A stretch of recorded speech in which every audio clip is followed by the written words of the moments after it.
Hi, T.O.T. Carlson here, and if you know me, you know I love releases on 4K from the Criterion Collection. And I'm happy to say that during the last Criterion sale back in November, I did pick up a few releases, and one of which was what I believe might be the first ever collaboration between Disney and Criterion. And that is WALL-E, one of Pixar's films originally released back in 2008. I'm going to do an unboxing of this release, talk about the movie, talk about some of the bonus features, picture quality, and so forth, and let you know if this release from Criterion is recommended. Nice close-up art there with our hero kind of blending in with the garbage on the dilapidated version of Earth that we see in the film. Spine text to the other side. Top is just blank, bottom also just blank. We pull this out of the slipcover. And this actually forms sort of a panorama of WALL-E's collection of junk. I really like the way they did that. As with all Criterion releases, this one includes a booklet. The cover even says Trash Planet on it, so it's almost like what would have been the early screenplay for the movie. There's a ton of stuff in here, like archival material and so forth. And some essays. As usual, I'm not going to go through every single page of this book, but you can get an idea of some of the stuff that's in here. Criterion likes to spare no expense when it comes to satisfying their audience, and this book is proof of that.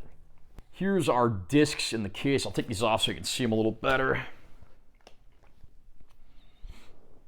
First of all, we have our 4K disc. It has the By and Large logo on it. Again, I love the way they did that. Here's Blu-ray 1, which has the film on it. And then we have Blu-ray number 2, which is devoted to bonus features. Here's a look at the inside of the package, which is how Earth looks in WALL-E, with skyscrapers literally made of garbage. And I will read the description of the film as is seen on the package. A high watermark of digital animation. This vision of a dystopian future is packaged with a dazzling pop science fiction love story, making for an urgent fable for our troubled millennium. It's the 29th century, and humans have long since fled Earth for outer space, leaving WALL-E, the last functioning trash-compacting robot, to go out the work of cleaning up a pollution-choked planet, one piece of garbage at a time. When he meets Eve, a fellow automaton sent to detect plant life, the pair are launched on an intergalactic quest to return humanity to Earth. Transporting us simultaneously back to cinema's silent origins and light years into the future, WALL-E is a soaring ode to the power of love and art to heal a dying world. If you couldn't tell from what I said earlier, I absolutely love Pixar's films. I'm not saying every single one of them is a winner, but the thing that makes Pixar stand out above other animation studios is they're that one studio that can really strike the balance between intelligent, well-made cinema that's perfect for adults, but at the same time, also totally appropriate for kids. And that's a tough niche to find. A lot of other animation studios give us, very childish stuff that'll appeal to only the most small children and immature of adults. But Pixar, they're the thinking man's animation company, and I've always loved them for that. WALL-E does an absolutely great job at what it does. Just, it's a satire, it's a social commentary, and it's just a great film that's fun to watch. I mean, what would happen if all the people on Earth stopped exercising, stopped caring, threw their garbage everywhere, just left Earth and forgot about it? And what would become of them after they left Earth? It's crazy, and this movie really gives you a lot of thinking material.